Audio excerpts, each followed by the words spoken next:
Good evening.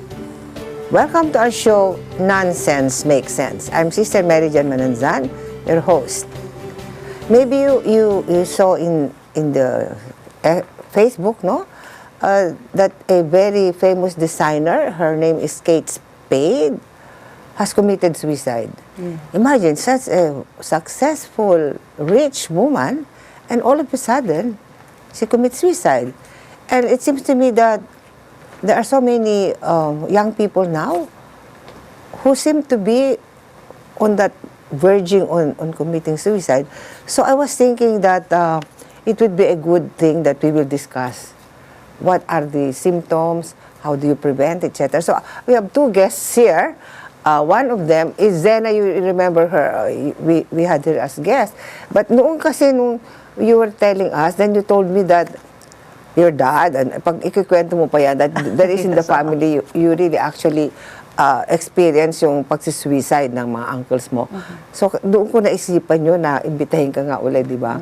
At we have here si Philip Manuelson Arandia, who is in the, Department of Psychology of UP, no?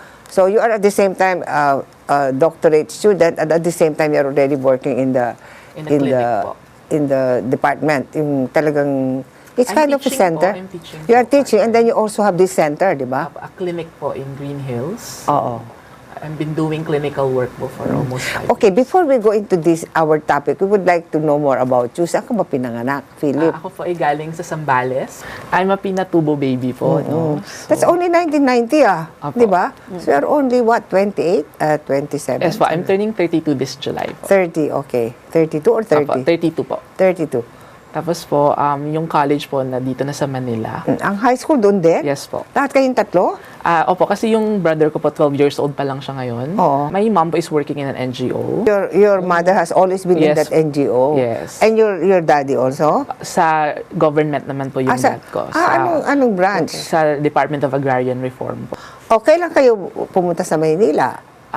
It was college, so I was, I think, College ka 16 na. po. 16 na po ako nun. Oo. Sa UP ka na talaga? Yes po. Oo. And you took up psychology na talaga? Yung una ko pong course that time was political science. Oh! And then? And then, but then, it's something that I don't really like kasi yun lang po yung parang sinasuggest ng parents ko. Okay. Kasi they wanted a lawyer in the family. But then, nung graduate po ako, parang... Gumraduate ka rin? Opo, tinapos ko po yan. Tapos to Ng honor my political parents. science? Oh my goodness. Tapos? Then, I didn't know what to do. Oh. And then later on, parang I was offered grad school in a seminary, taking up counseling. Pero hindi ka naman nagseminaryan? Hindi po. Sige, tapos? Tapos po, parang I fell in love with it. So, yung clinical work. But do you mean you studied in a seminary about Counseling po.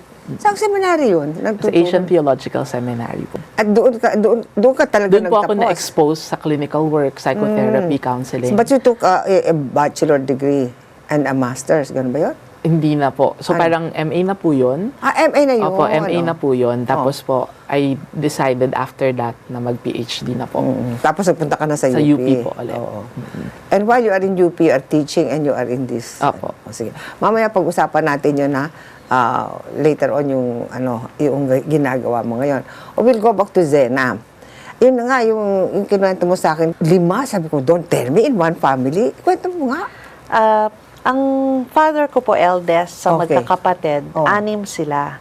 So, dun sa 6 na yon, isa na lang po yung buhay.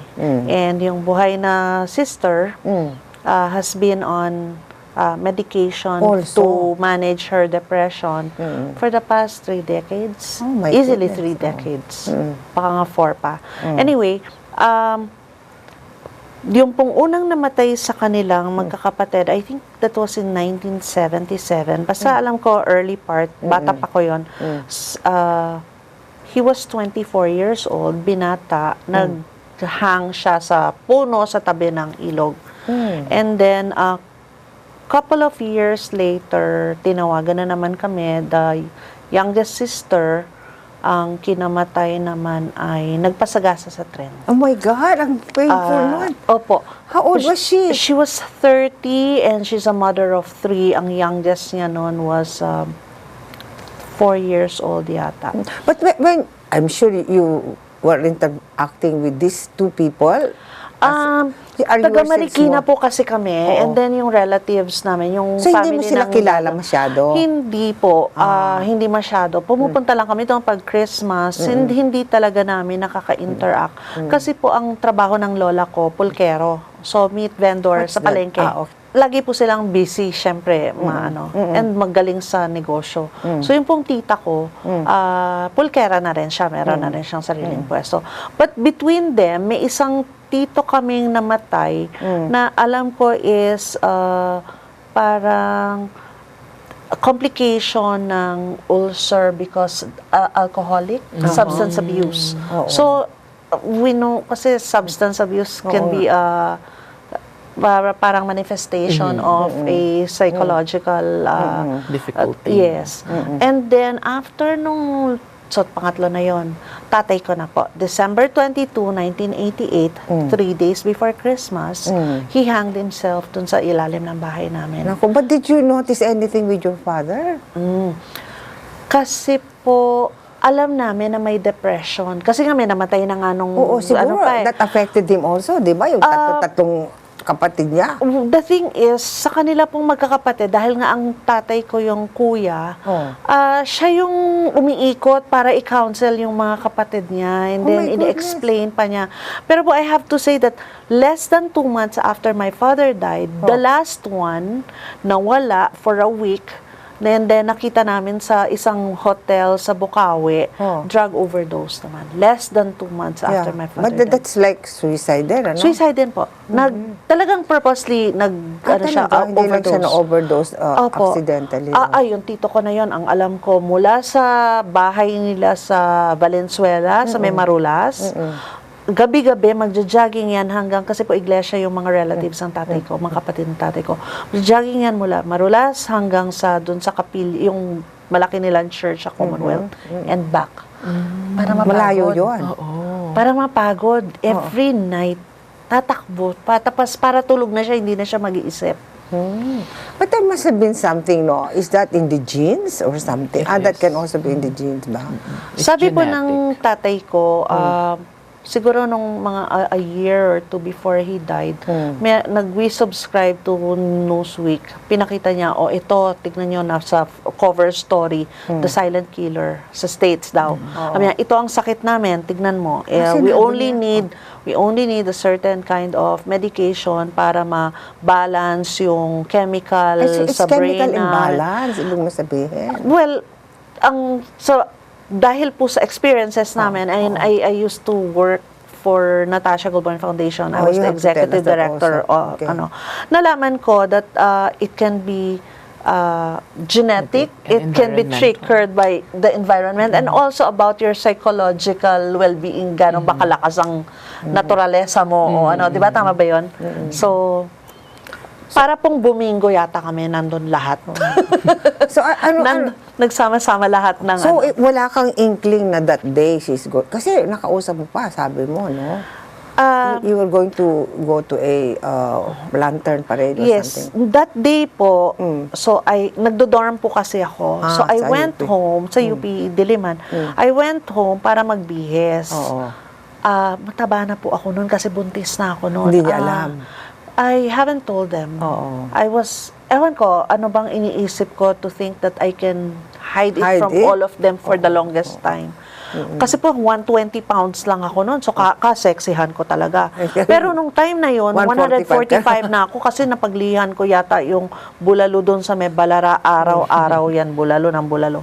Anyway, nung nagbibihis po ako, ang tatay ko nakaupo doon sa tabi ng salamin. Sabi niya, para kang buntis. Sabi ko, buntis nga. Yun, para lang Parang mawala joking. yung, hindi man po joke, para mukhang hindi guilty. Hindi niya mahalata. Tapos sabi ko, magkita tayo sa UP Lantern Parade because we always see each other sa UP pag Lantern Parade. So, nung gabi pong yun, hindi siya dumating. Tapos, some friends said, nakita ko yung sister mo. Hindi naman kami nagkita nung, I have an elder sister, 4 years older po sa akin. So, nung mga bandang 6 o'clock po, I was calling the house. Walang sumasagot. So, 7, 8, Wala siyang 9. kasama sa bahay? May maid po kami.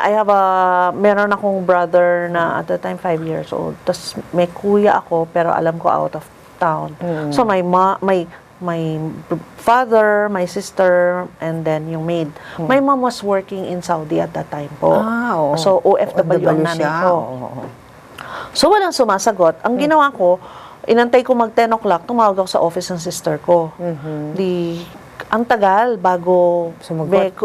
may sumagot naman po. Sabi ko, can I talk to my sister? So, ang tagal. Nang may sumagot na, lalaki, sabi niya, hi, this is the boss of your sister. Why are you calling? Parang, bakit? Hindi ko naman naisip na sabihin na, ba't hindi ko naman tatawagan? Kapatid ko yun. But nevertheless, sinasagot ko po. I was 19 at that time. So, sabi ko, I was calling kasi the house. We were supposed to Nobody's get answering. Tapos sabi niya, so, nasan ka ba? Sabi ko, nandito ko sa UP kasi lantern parade last night. So, explain naman ako. Tapos sabi niya, sinong kasama mo? Sabi ko, I'm with friends. Sinong katabi mo right now? Sabi ko, yung boyfriend ko. Nung kinabahan ako, nung tinanong niya, sino yung katabi ko?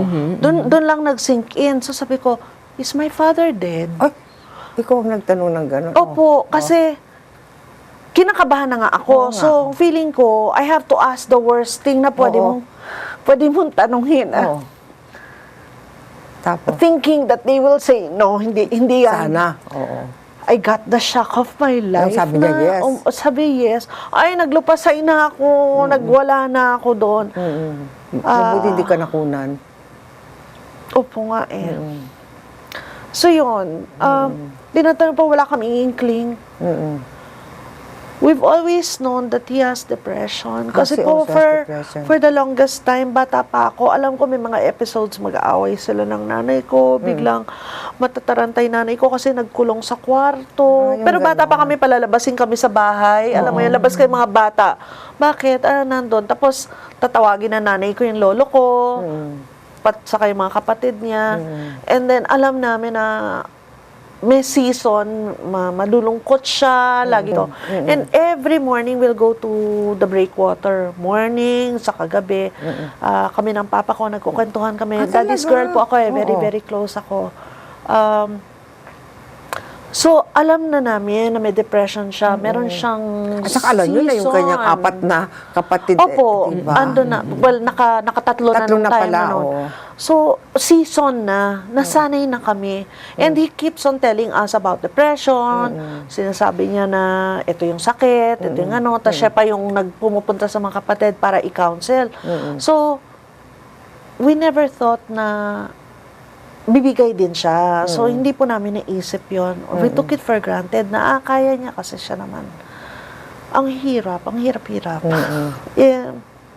Took me a long time to get over the guilt. Get over it. Each one of us. Is that the reason why you work for prevention? Di ba, naging kamo, executive director ka ng ng Natasha Goldborn? Hindi ko po alam na meron palang Natasha Goldborn Foundation. Paano mo nalaman? Okay, I was working, maaga nga po ako nag-asawa, tapos marami akong anak. And then, ilan anak mo? 5? 4 naman. 4 naman. So, nung tapos naghiwalay kayo, di ba? Naghiwalay po kami when my youngest was 1 year old. And then I went back to school at 33. Nag-start ulit ako from scratch, from first year. So natapos po ako ng education major in mathematics. And then napunta ako sa development work. So I work with the street children and urban poor on education assistance. Tapos po, I had to quit work for a time because one of my children got sick and I had to take care of her. Nung naghahanap na ako ng trabaho, nakita ko, Natasha Goldborn Foundation, kailangan ng executive director. So, it was I did not know what Natasha Goldborn Foundation was. I just know that there's a word foundation and then executive director. Alam ko yan ang pinakamataas sa pwede mo maging posisyon. Subukan ko yan. You took the chance. And, yes, di ba? Tapos yung Goldborn, alam ko po kasi si Jean Goldborn, lahat ng blouse yata ng nanay ko, yung mga kalado, galing white. sa kanya. Opo. So when I was scrolling, nang nababasa ko na they're about depression awareness, kinabahan na ako. Oh, wow. So, when I sent an email to Frances, the sister of Miss Jean Colborn, sabi ko, before I tell you why I'm qualified, let me tell you about my life. So sinabi mo. Sinimulan ko na that I lost my father to suicide. And 3 of his siblings. And then saka ko sinabi na I have development work background. So, ayun, na nag-meet kami, nalaman ko na rin yung story because I googled na. So we just we clicked and we understood. Kasi po, Let's just it kasi I'm sure not everybody knows. Si Natasha is the daughter of Jean. Yes. And she used to be working in Hong Kong. She's very beautiful, no? I met her in Rockwell. Beautiful. At saka so sweet. At saka talaga. But it seems like she committed suicide, no? In Hong Kong or something. Opo. It's She about also medicine died. something. Yes, opo. So, she also had depression. So, madali akong nakarelate about advocacy. And siguro I had it in my heart.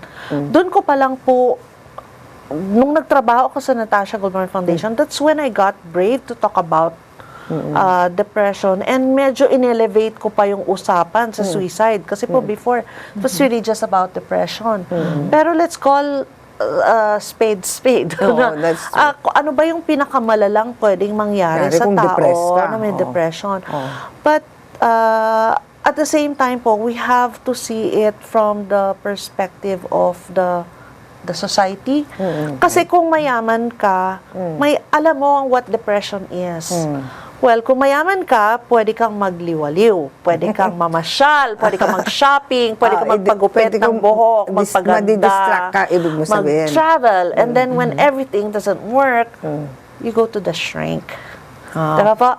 Pero ang Mas may mahirap access, po, ang mahirap na may depression, andyan yung frustration, maaring mauwi sa pambubugbog ng asawa, pananakit sa mga anak, pwedeng yun ang outlet uminom, hindi maging tamad, batugan, ayaw magtrabaho. Or magdrugs. So, magdrugs kasi addict, salot, pero hindi natin ma-address. Possibly, tama ba ako? Na, Afterwards, I'm going to ask him. So, yun po yung ano. So when I was with Natasha Goldborn Foundation and dahil OFW ang nanay ko at alam ko kung paano maiwan ng isang nanay na mangingibang bansa and then losing a father to suicide, I designed programs na directed towards the family left behind by an OFW parent. Kasi po, mga magulang OFWs, aalis para bigyan ng magandang buhay ang mga anak. Dapat daw. Makapag-aral, maayos sila, kakain sila ng tama sa oras. Pero nakikita lang natin is the financial gains of migration or migrant work. Pero yung emotional cost niya, ang hirap sa bata. Yung loneliness, hahanap ng outlet. Magbabarkada, mawala ng gana mag-aral, mapapabisyo. And then pag uwi ng OFW parent, hindi nakatapos, buntis, nakakulong, napasama sa masamang. And then, parang nawala lahat yung pinaghirapan. So, before it reaches the suicide, baka pwedeng i-address muna the loneliness or the social... Do something about it. Believe it or not, tapos na yung ating first. Oh my God. First, So, when we come back, I'm going to ask you about your work, no? Okay. And then I'll come back to you, tatanungin ko na yung projects ng Natasha. So, just don't go away because this is such an interesting topic, diba? Sige. Just for a few minutes.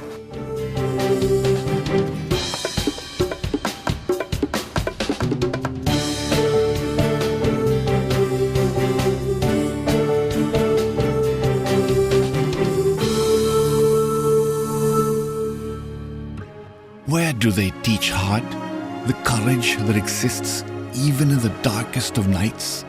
How is love for country born? How is it fanned and kept alive?